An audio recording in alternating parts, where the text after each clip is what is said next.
All right. It is the Rudy D Funk Show, and we are live. And today, yes, we are this evening, this eve, it is Cinco de Mayo Eve, and we're going to try Corona Familia, which is a relatively new product on the market. I do like Corona, it's good stuff. And we're going to try its brother here, Corona Familiar, and hopefully it's good.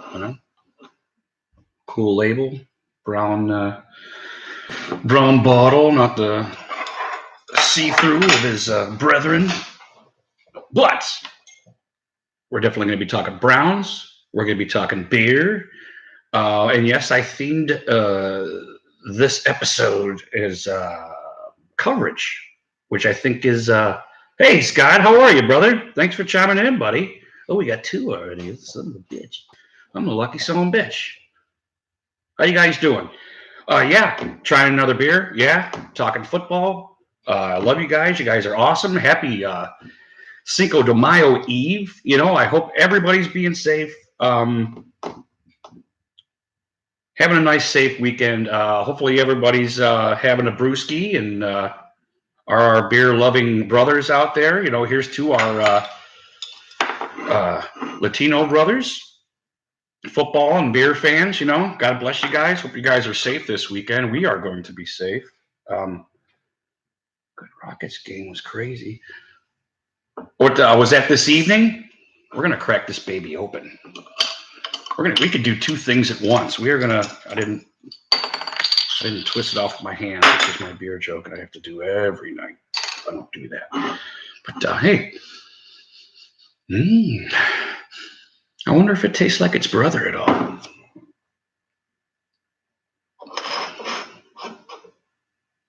Is there water in there? Oh, it's the fan. Yeah, the fan made me think there was some water in here, but oh, cool, awesome. Um, how you doing, Scott? You doing well, buddy? Being safe, buddy? Uh, we're gonna pour this in a glass because it smells pretty good, man. I hope it's as good as its brother. It's got a nice 45-degree angle. We're gonna pour a little bit furiously because we do want big head. We do. Get another gander right there. Oh, it's a little bit not as blonde as its predecessor, but certainly still a very attractive looking beer. A little bit of head on there, Got that blonde look to it. Oh, it smells good. It smells good. I'm not really big on the lime. I do like Corona straight. So I'm going to try this straight. I'm not going to mess with it at all. But just a little flip of the wrist here. It looks like we got some webbing on the glass that looks rather attractive, I must say.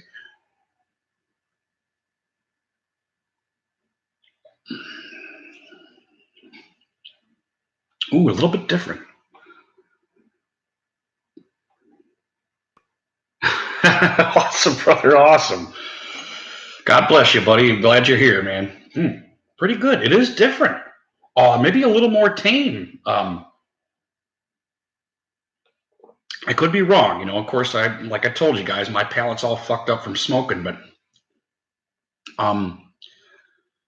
a little bit more even of a taste than Corona, which is, and I don't know really how to articulate that, but yeah, it's a pretty good beer so far. It is. The taste is a little bit smoothed out.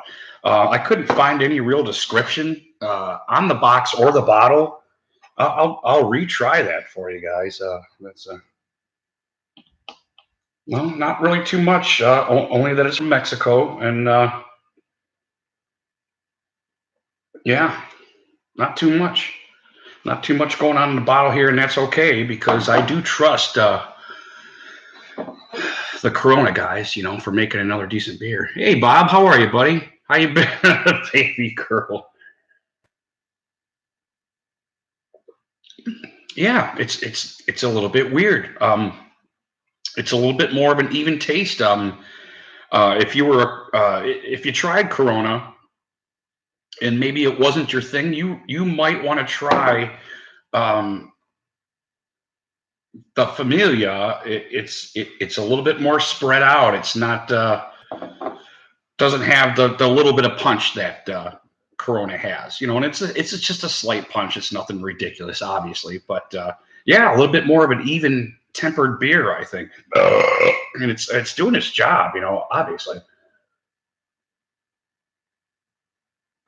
which is to make me burp and fart and have lots of fun.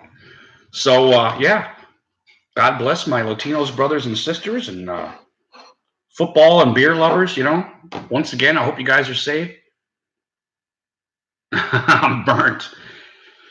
Well, hopefully you're having a cocktail with us, and I kind of figured, when we start this late, I figured everybody kind of went out and they're done for the evening, maybe having a nightcap and just hanging around, wanting to talk some football and beer, and. Oh, hey, Steel Fiat, man! I'm glad you chimed in, brother. God bless you, man. Like your videos, dude. Um, and I really appreciate you subscribing and coming on tonight, man. I really appreciate that. We love our Steeler brothers out there. Don't believe what you hear. We like all you guys. We like the Carolina guys. We like the Cowboys.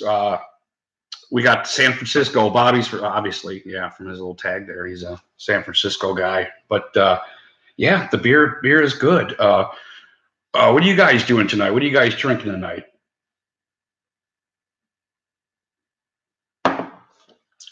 You don't have to be drinking, obviously, but yeah, this. Oh, it's so much easier with the Googles on. I'll take them off though. I get sick of wearing the fucking things, for God's sakes. I'm at that age, at that age.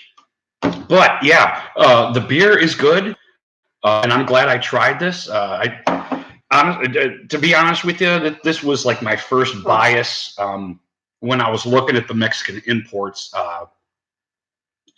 Obviously, there's Modelo that I haven't tried. There's what's the Daco Dailies or what is that other one? And no offense, obviously, because of my idiocy. But they both had green bottles, man, and green bottles. I do have a bias that the green bottles get that skunky taste to it, and I really want. I know I say this all the time. I really want to try beers that I'm going to like. I don't want to be talking anything down because something might have been skunky or anything, and I don't even know because I hadn't tried them.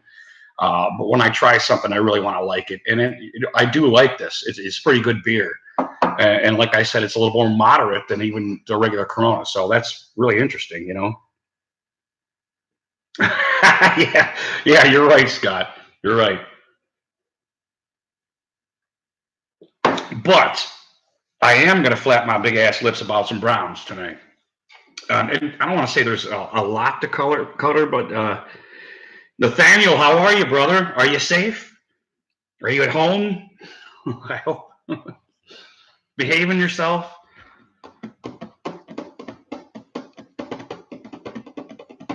Hope you're good. But yeah, we're going to talk some Browns. Coverage was the theme. And I wanted that to be the theme this evening because it seemed very obvious that, oh, good for you, safely, right? You're not like sitting on your head like Mork and Mindy or some shit, right? Just be careful, brother. Yeah, I think the theme of this draft was coverage, especially with the top four that on the last episode of the Rudy G. Funk Show we articulated. These guys are all very good coverage guys. But first, I'd just like to run over some of the other YouTube guys, especially the analytics guys.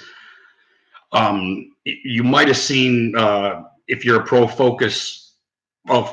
football focus guy. They had Greedy Ass Williams was like their best value, their number one value pick, not prick. Their number one value pick. Because they had him rated in the top 5. So they were really, hey, there's South. How are you? Oh, did you? I could have swore I was at work and I chimed in and I thought there was like a card game or something going on. Yeah, I'm sorry I missed you last night. It's you know, busy family, all kinds of stuff going on, and it's hard to get you guys every night. It's hard to do anything every night, but yeah, missed you guys. Sal, thanks for chiming in, brother. Always love to have you guys in here. So yeah, back on the four that we talked about last week. Yeah, Pro Football Focus had Greedy Ass Williams as the number one value in the draft. Now, Common Man Football, who is analytics, he really only had Sion Take well rated numerically, analytically. And I think it was Film Grinders was kind of in between the two. So it was a very interesting week for me watching these guys. And if you guys don't know Film Grinders, he's a Browns guy. He kind of does both. He does a fundamental and analytical picture, and he does pull from Pro Football Focus also. But I have to admit, I'm more of an in between kind of guy because I really watched a lot of Sheldrick red wine this week, and I really did find something fascinating. I really don't. I hope I'm not reaching on this just because I got the Browns Googles on, and I'm drinking beer. So there's two reasons to hype the Browns, But watching a lot of Sheldrick red wine this week reminded me of something that was very true about this draft with us, which was we wanted more coverage guys in our secondary, our linebackers, and these guys do a very good job of doing that. Every one of those four, in my opinion, watching them fundamentally, were very good in coverage. And maybe the production, because I'm with Common Man Football with his analytics, I think are solid. And let me give you an example. He's not big on the interception thing. Just because you're getting interceptions doesn't necessarily mean that you're a good corner. And I'm not trying to talk anybody down from Greedy Ass Williams because I do like the dude. His point was fundamentally seen if you watch him, and I watched him a lot of his stuff. Those interceptions were really bad passes. And if anything, I would give any kind of production numerically to awareness, which I have no fucking idea how to do it except for fundamentally in my head. Because those guys know their numbers. They know how to calculate that kind of thing. So at least in my book, the Book of Rudy, I give Greedy Ass Williams numbers for just awareness because of that, but not necessarily talent. For his interceptions because he got a lot of interceptions. But if you watch him, I want to say every one or damn near every one of them were just terrible passes. And this is where I totally agree with Common Man Football on structuring an analytical score around interceptions. He was also very, very elite in his pass defense, and that's where I like to concentrate on him with. Now, Sheldrick red wine, it is because there's R's and Ricks and all kinds of shit in there. It's hard to say. I need more beer. I need more truth serum.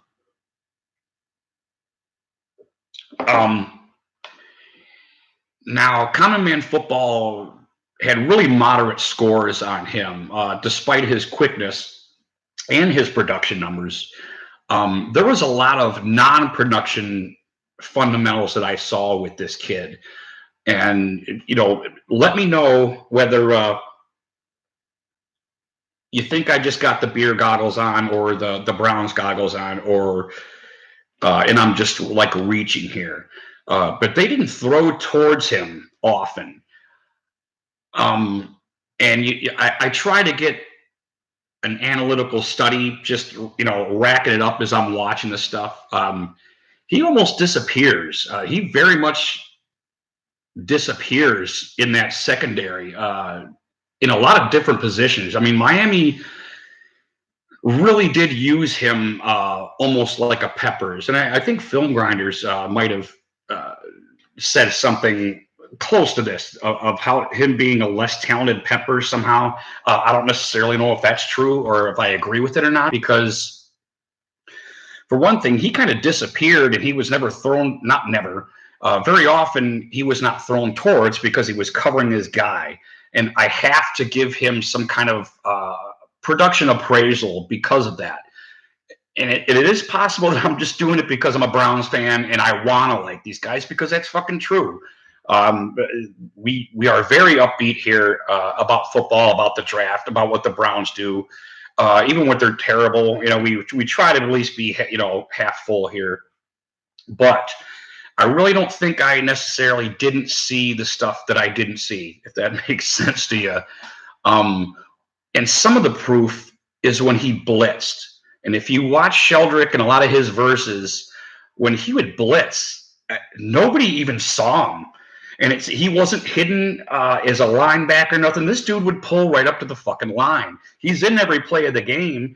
A lot of times he wasn't thrown towards because of his coverage. He covered well, in my opinion. And it's not that he never got burnt. He had his. They're going to get burnt. They are. But this guy virtually, the way Miami used him, he virtually disappeared. He would line up. And right on the line, and they would not even see him. He would have full fucking run towards the fucking quarterback. It was very interesting to actually see that a couple of times. And the dude's a good tackler too. He's a real good. When he kind of reminds me of Polamalu, I still mean that. He really gets the core. He's a core tackler. He finds that middle, that access. And he hits it and he holds on and he tackles the guy. So not just coverage, but tackling also. Even though that everybody's getting greedy shit about kind of pussyfooting it. But every one of these guys, Taki, Mac Wilson, very good coverage guys. A lot of non-production happened with them because they were covering their guy. And I embrace any kind of argument against this. If you saw maybe a low light reel or that I hadn't seen where it shows these guys getting whooped or something like that, I would love to hear that. But like I said last week, I don't necessarily expect all these guys starting either. Maybe even Greedy. Mitchell played shutout fucking corner last year, so I don't necessarily feel that these guys are going to start. What I do feel is you guys will hear from them. You will hear Sheldrick and Wilson and Taki in special teams and stuff like that. And there's nothing wrong with that. We do need a better special teams. I mean, how many games in the last 3 years have we lost to special teams? I mean, you take out the Sean Kaiser, and it's probably damn near most of them. And I really do feel that's not a terrible quote right there. But we lost a lot of land, a lot of real estate on special teams, on kickoffs and stuff like that. And I almost damn near guarantee you're going to hear the guys' names called come special teams and tackling, stuff like that. They're going to be the first ones down there. They're going to be the first ones, one-on-one tackling these guys. On Mac Wilson, I really did like him too. One of the things I really thought was cool about him, if you haven't watched any of his footage, again, if you guys saw these guys' low lights, and because after you start watching these guys, some of the bad stuff comes out about them also. One of the things I thought was really fucking cool, and this kind of makes me want to refer to the receiver blocking, whether it was significant or not. 2 episodes ago at the Rudy G Funk Show. But wow, I need to finish this beer. Yeah, not bad. A pretty good drink. I still taste that Corona taste, but it is a little bit more moderate. Anyway, as I was saying about Mac Wilson, a lot of you guys probably know very much like the Clemson page that I was talking about, and they talk about receiver blocking, they talk about crack blocking, they talk about all kinds of stuff with receivers' jobs and where they should turn on their numbers, depending on what the linebacker's doing, depending on what their scheme is. Well, one of the things that I was reminded about is that it is a receiver's dream to execute a crack block. Random, how are you, brother? How you doing, baby? How you doing, baby? Yeah, we're feeling good too, buddy. We're feeling good. A lot of good drafts this year, man. A lot of good guys entered the draft this year and made teams fatter, man, which is fucking cool. It really is. And I'll say this in every one of my fucking episodes: we want everybody getting better. We do. But back on Mac Wilson. I think it was LSU. I'm pretty sure it was. If you watch Mac Wilson against LSU, he has a decent game, but he gets crack blocked in this game, and this receiver really lays him out. And I was trying to watch because that the defense, his brethren are supposed to be given a shout out for these crack blocks. They're supposed to be calling crack if they see it coming, and I couldn't tell whether they were or not, and he just didn't hear. But this receiver gets a pretty good fucking helmet to helmet, chest helmet, broke mama's dishes, kicked the cane out of his fucking grandpa's hand, knocked this fucking dude down. And what does Mac Wilson do? He gets up and he goes and claps like, damn, that was a good fucking hit. That was a good fucking hit, man. Now I like, I know I'm kind of pushing with that, but the dude didn't, get overworked. He didn't get fucking knocked out. He wasn't hurt, laying there acting like he was hurt to try and drum up some kind of fucking flag or anything. The dude gets up and says, "Good fucking hit," basically, and walks away. So I just added another analytical point for that. So I kind of wanted to talk about that in case you guys ever wanted to watch it. I do have to get another beer here. But yeah, I'm gonna get another beer. I'll be right back. Oh, South's live. So yeah, if you guys want to go over and watch South, he's live now. But I'm gonna be right back. I need another beer, and I'm sweating to fucking death here. Talking Browns. Talking.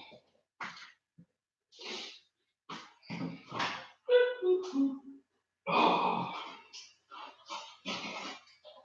I'll tell you one thing I do like is I do like these brown bottles, man. I don't mean to be biased, but I do like them. I mean, I like the see-through bottles of the Corona. I think it's nice seeing what the actual beer, how blonde it is or whatever. But yeah, I'm digging it. And I don't feel all fucked up from one of them, or anything like that. Not that there's anything wrong with that, right? But yeah, let's flip ourselves another one, my brothers. Here we go. We'll flip out the beer. You're going to put a little bit more feverishly. It doesn't have the gradients of a lot of the stuff that I'll do. And there we go. Nice finish. Nice sound. What a wonderful sound. Love it. And here's to you guys. God bless you.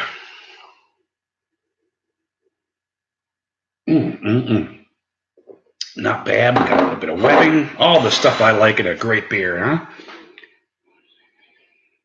Oh, Texas Hold'em, South. Okay, I see you. Yeah. Buddy boy. Try putting 2 green olives and 1 tablespoon of olive juice in your beer. Interesting. In the familiar or in the familia in this particular beer, buddy. Or do you mean any beer? I do like olives. I do like olives, and I do appreciate a any beer, huh? I don't know. I don't even know if I have any olives. I think I eat. I'll get a fucking jar of them and I'll just like fucking eat them. And then you know what comes later if you drink some of the brine. The brine's fucking delicious. I'm one of them fucking weirdos that I'll take a fucking chug of some olive brine, and you probably know what comes later. You pay for that, but delicious but deadly, as they say. Mm. One of the other things I do want to talk about, and I am getting a little tired of hearing that I have to kind of settle down on my outlook for the Browns this year. Um, I've been a Browns fan for a very long time, ever since I can remember, really. My father and I were huge Browns fans. Seen it all, with the Browns. And there is a hype. I get it. I know there's a hype every year, and everybody's watching camp, and they're talking about how great everything is. And I understand the moderation and the excitement. What is the push with the Cleveland media trying to tamper or dampen everybody's expectations? But after a little bit, after a lot of anything, you grow tired of it. But I really have to hear every media outlet, nationally, regionally, locally, have to put out some kind of segment on how we should moderate our expectations of the Browns. And I would like to rehash a little bit about me personally. When we got Kareem Hunt, these were the kind of numbers that I was thinking. I was thinking 12-4. I think Beckham only might augment that in a certain sense. This last half of the year, when Kareem Hunt gets into the mix, it's going to get like really, really fun, man. Really fun. And I don't want to say unstoppable. I'm not going to say that, but our offense is very, very talented. And I'm not going to do that. I'm not going to retard my expectations because everybody's fucking telling me to. And I'm not trying to be a jerk to everybody that's saying that necessarily. I'm just not. I don't. Just because somebody says something, I don't believe it or think it to be true. I've done my own research on the Browns, so I don't need to be tempered. I believe Freddie, when people say stuff that I think is sincere, when Freddie Kitchen says, we better be, I believe that. I believe that to be true. I mean, we're all the same. We try to tell whether somebody's being sincere or not when they talk, or they're blowing smoke out of your ass. And when I hear him say something like that, which is what I'm thinking, is they fucking better be, because the amount of talent that they have. And I can't give a fundamental picture on Freddie Kitchens other than what he did better than Hugh last year, or Williams for that matter, because Freddie didn't do it alone, obviously. But, two of the three guys that had something to do with that are still there. Dorsey, between Dorsey, Williams, and Kitchens. What Freddie did to make our offense more comfortable, I thought was ridiculously fantastic. The whole comfort level that they had with our line. I mean, every guy was immediately more comfortable under Freddie, not because he was soft-spoken and he's one of those tell it like it is guys and whoop the hell. I think of Freddie Kitchens as a very serious individual, despite the whoop the hell and all that stuff, all the little sound bites that everybody takes from him. I get a very serious vibe from this dude, and that's really the ultimate only fundamental that I could talk about with him, besides some of the schemes that he ran last year. But there's no doubt that he made the line more comfortable. And I'll cash that. With the double tight ends, with the extra blocking, the line felt more comfortable. They felt more confident blocking for the bait man. The bait man felt more comfortable because he had more time and more. What would you call it? Strategic holes to run through. If he, worked outside or out of the pocket or anything like that, the guys did their fucking job. I mean, it was a night and day that we witnessed last year. So I have to have a confidence that Freddie's got the ship going the right way, and Dorsey for that matter. Well, I guess maybe I'm getting a little buzzed. I don't know.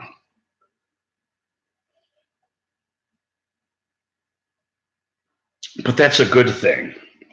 So in no way, shape, or form am I going to let anybody make me reappraise the Browns at this point. Now, we go out there and we fucking shoot our wad and fucking lose to the Titans. Maybe I'll start rethinking this. Something tells me that we are going to whoop the fuck out of the fucking Titans.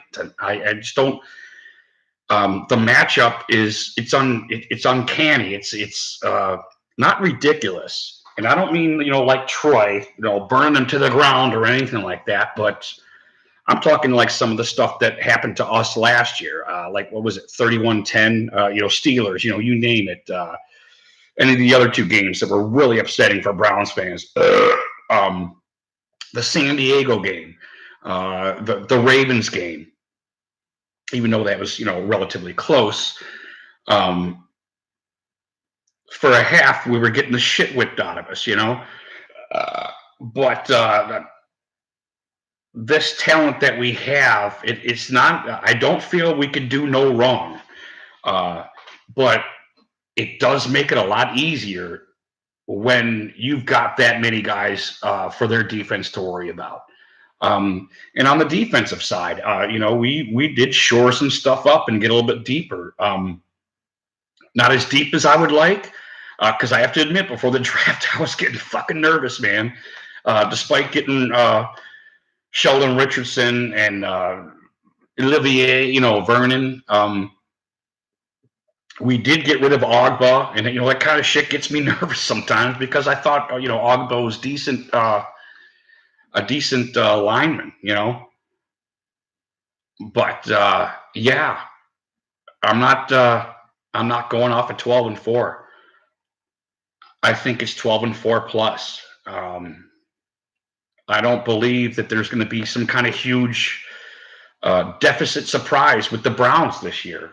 And if you watch a lot of Browns like I do, especially over the years, you haven't seen anything like this. I mean, you want to talk like Bernie, Mac, and Biner, it's that plus here right now. If I say one more time, I'm gonna fucking break this glass with my bare fucking hand. I wouldn't do that. I'm just kidding. Yeah. Oh, I did say it, didn't I? No, I'm just kidding. I wouldn't do that. I'm going to smoke a half cigarette and I'll be right back. Okay? I'm going to flap my big ass lips over there. You won't see me, but I'm going to smoke half a cigarette just because I'm getting fucking hot. I got the stove going and it gets hot so quick. So I'll be right back. But I'm going to flap my big ass lips over there. There. Oh, it's so quiet. Oh, it's almost Cinco-de-Mayo. I wonder if we're hearing any guns go off.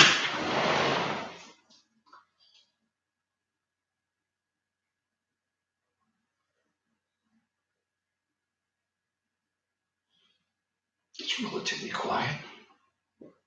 Nice cool evening. A little bit damp though. That whole drizzle we had all day really sucks butt lips, man.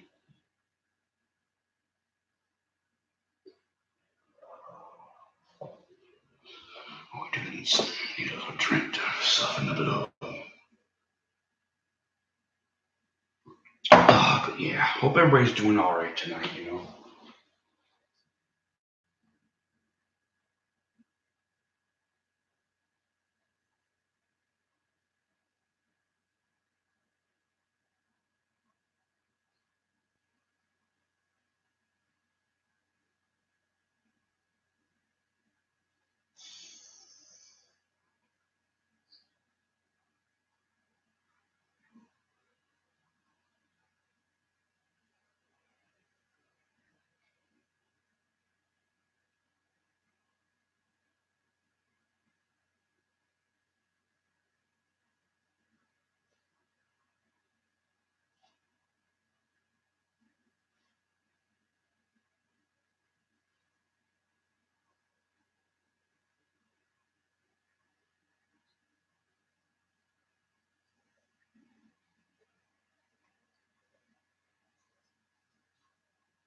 Another 30 seconds, guys. I'll be over there. I must support my smoking habit. Oh.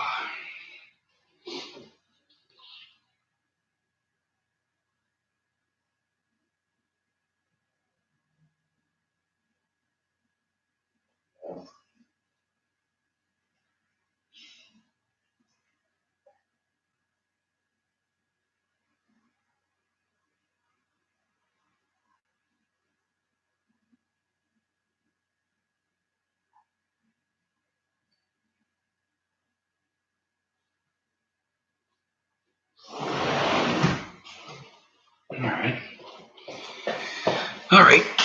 Oh, it's okay that nobody's there. Maybe I'll get another beer while nobody's there. Maybe I'll piss too. I don't know.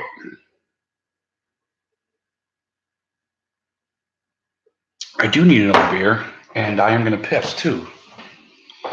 Pot them all. Uno Masri on the beer.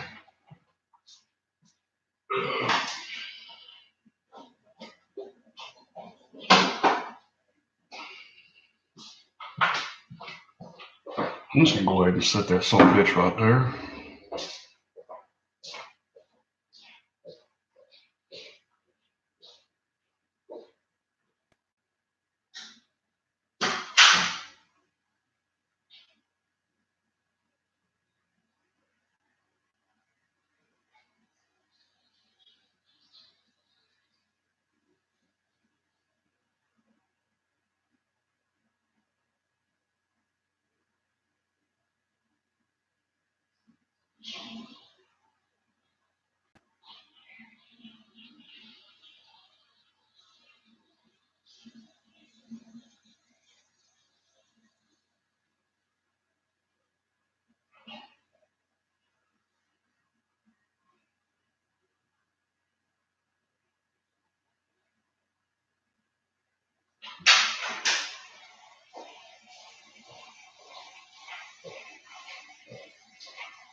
All right, here we go.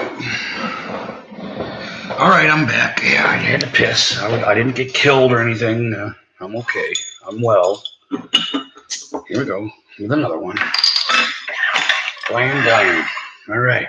Well, since I'm a little bit an idol, I'm gonna change the subject a little bit and let's talk about the bake man.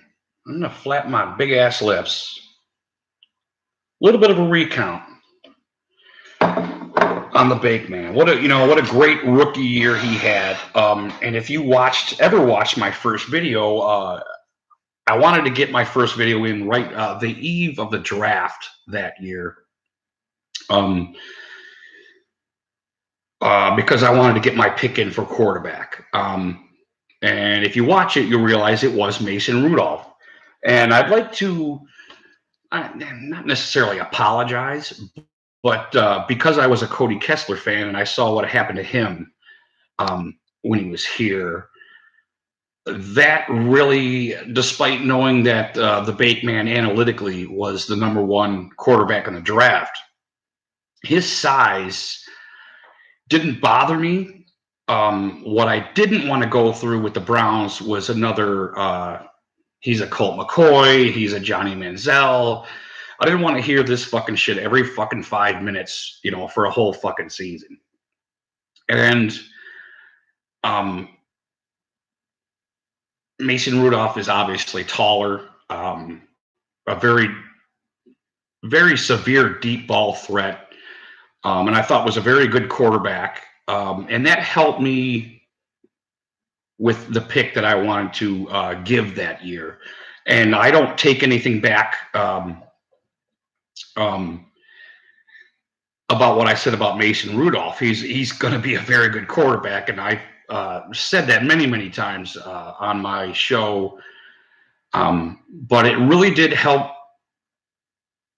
What was the size factor that I really? It's really difficult in Cleveland. Everything's different in Cleveland a little bit, And I really didn't want Baker to really go through all that shit, and he really did prove everybody wrong.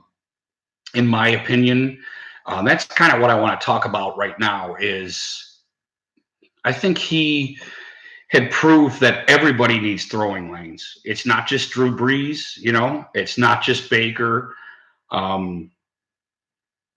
What's his name from Seattle? I can't believe I can't remember his name, but I am a drinker, so Russell Wilson. Thank you. Anyway, they all need, Barack Hussein ass wiper, man. He needs fucking throwing lanes. How many fucking passes does that dude get batted down to? I bet if you took a tally, it's just as many as the 6-foot guys, the 6'1" guys, the 6'2" guys.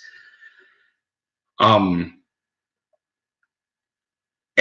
it's really cool that we did take this dude and he proved a lot of theories wrong, a lot of naysayers, because there was a lot of them, despite what Baker did now, and probably a lot of retractions from guys that thought that we shouldn't take him, especially number one. Let me also say here that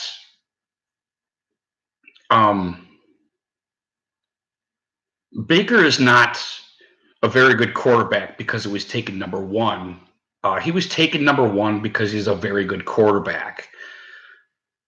And especially with the draft, it seems so important to get it right numerically that I think not that people get confused, but their way of thinking gets blurred, I think, if that makes sense. And it doesn't matter where Baker was drafted. He is the quarterback that he is. And I have to admit, when I was amateur scouting him, watching all his verses, watching all the games that he had done, one of the things that I had noticed, and I did hear it articulated with other guys, that a lot of his guys were wide open. And this worried me with the deep ball too. And that was kind of a, what do you call it? Not a red flag, but it kept tipping me towards other quarterbacks a little bit, and we all do this. You take a certain mental gauge of a dude. You start watching stuff. You get more bad things on this side. A credit debit thing. And I hate to go, like accounting or the stock market that I always do, but. That was, just kind of another thing I was just trying to be watchful for. Baker Mayfield was like insanely accurate for a rookie downfield, insanely. Watching the games live, and if anybody has enough time to actually watch the the live games that we commentated, this kind of blew me away. And Baker really did not only prove a lot of the naysayers wrong, but me personally, he was very, very accurate downfield. And if he's 6'1" and he can do that, he's seeing stuff in the pocket. He is not guessing. He did it numerous times, right on the fucking numbers, and that was insanely incredible to me. And I don't think he's gonna just not do that next year. I don't know fucking how else to say it. He has a knack as a quarterback. He is impressive. Is he going to be the best quarterback ever? I don't know, but to pile on to what I was saying earlier is I'm not going to back down from 12-4, despite not just the Cleveland's media, but the national media telling me that I need to calm down on my fucking predictions. I know they're not talking to me, but I am with a large enough group of people that come out and are talking big hype with the Browns. I expect this. I can't say this enough. We are so talented on offense. I expect this. We should be scoring often and regularly with. And I'm not saying we're not going to have close games. I'm just saying not only are we very talented, but we got guys that are just going to pull shit out of their asses. We're talented enough to be lucky. Have you heard that saying? What the fuck is it? God damn it! I just scrambled my brain for a second. But there's a saying. It's not a football saying. It's a kind of a life saying. Like you work yourself into luck. What the fuck is that? Everybody remember that? You guys, who is that? Mullins? Yeah, thanks, Mullins. I not only do I appreciate you chiming in tonight, but thanks for getting my back, brother. I really do appreciate that. Yeah, I noticed that South's on too. He just got on, so if I lose guys to him, I'm not disappointed in you guys. So by no means am I trying to talk you into just going over to his cast, but South's got a really good cast. You guys got a great bunch of guys there, and who knows? Maybe I'll even drop into there later. We'll see how active we are after our little taste test of Corona Familia. But yeah, there's a saying, and I think it's God damn it. And it involves luck. And I totally missed it and I totally fucked myself up, but it occurred to me and I can't articulate it right now. Mullins, the articulator.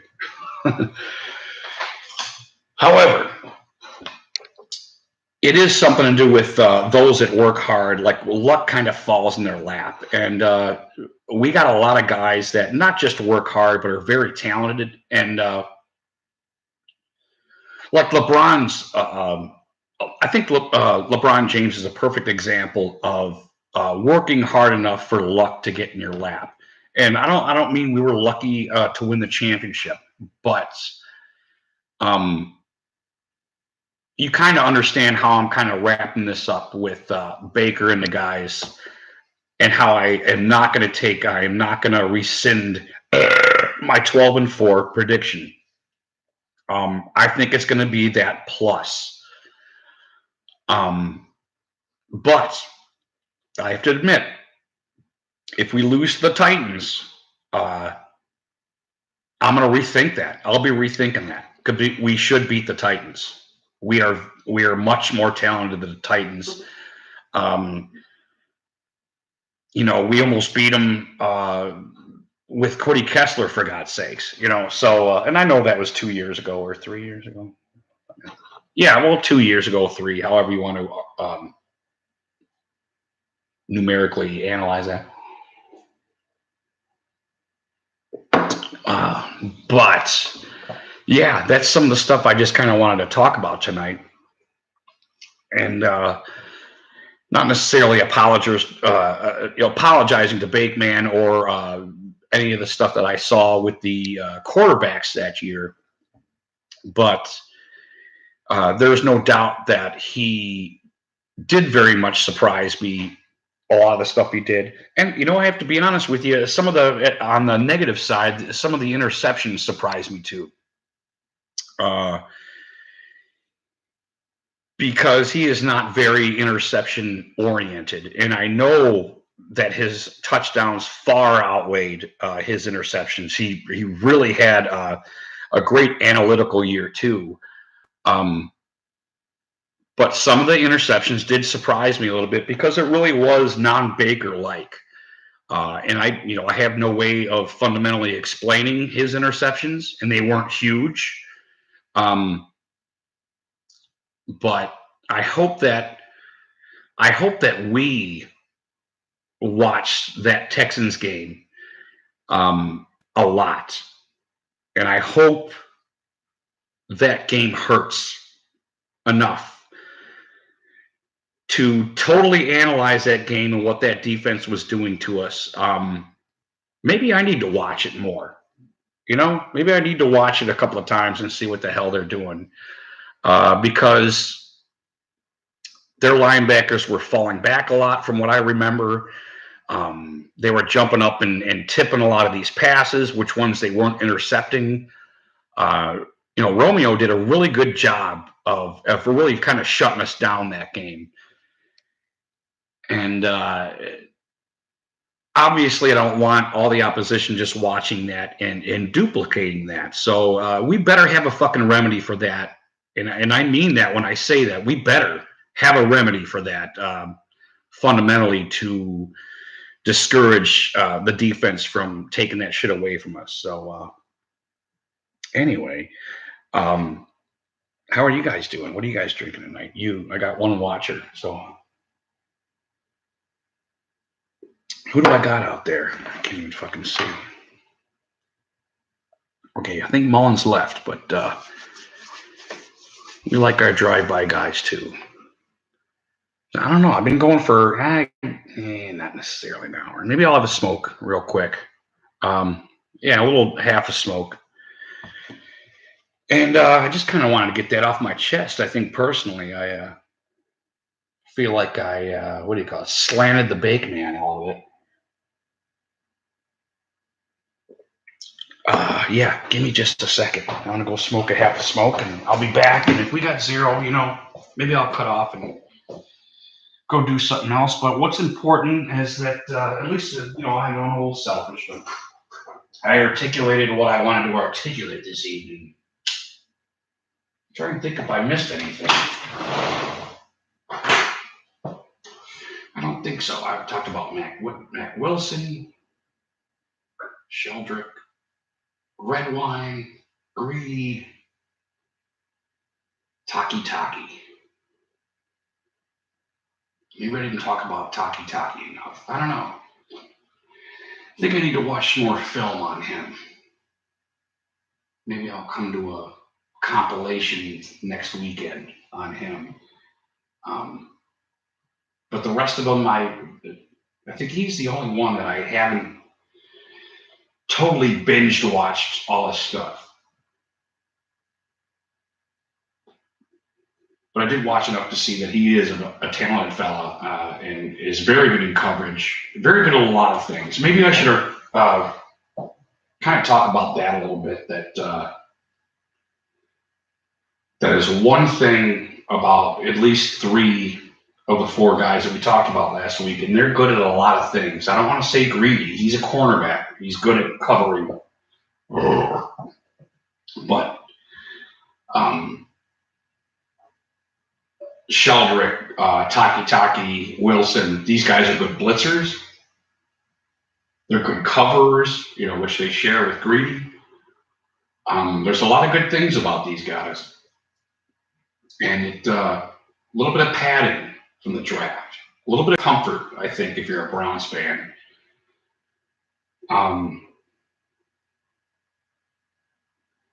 Which is what you're supposed to do.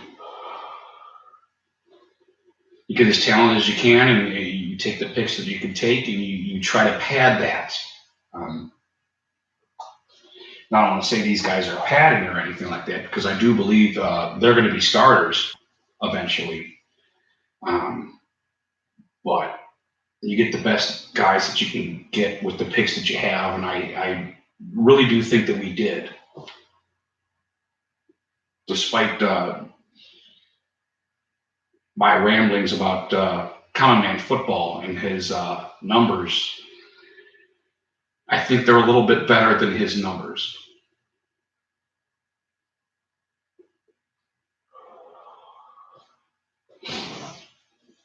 So yeah, has that been 30 seconds? All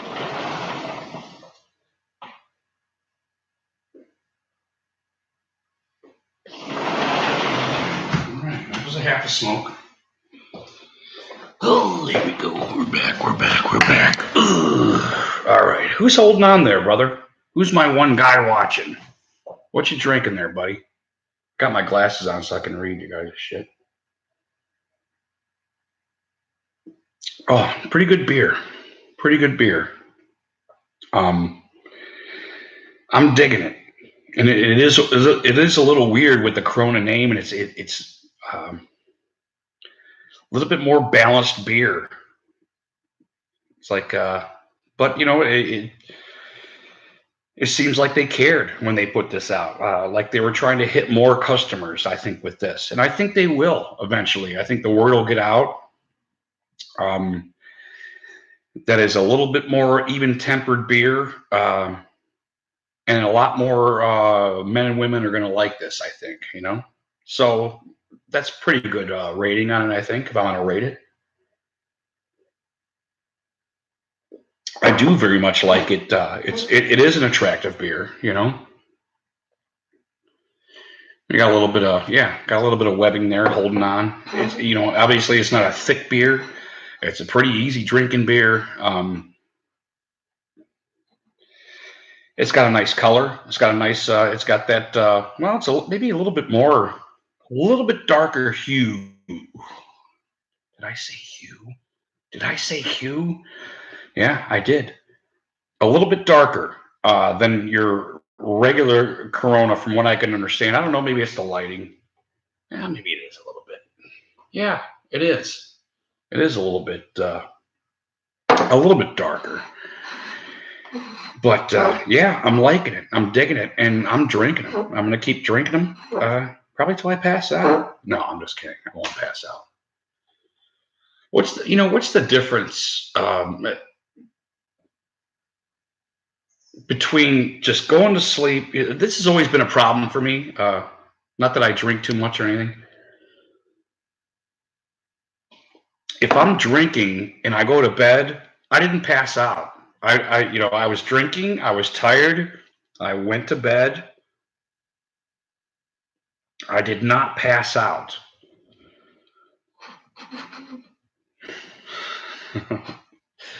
Yeah, I know.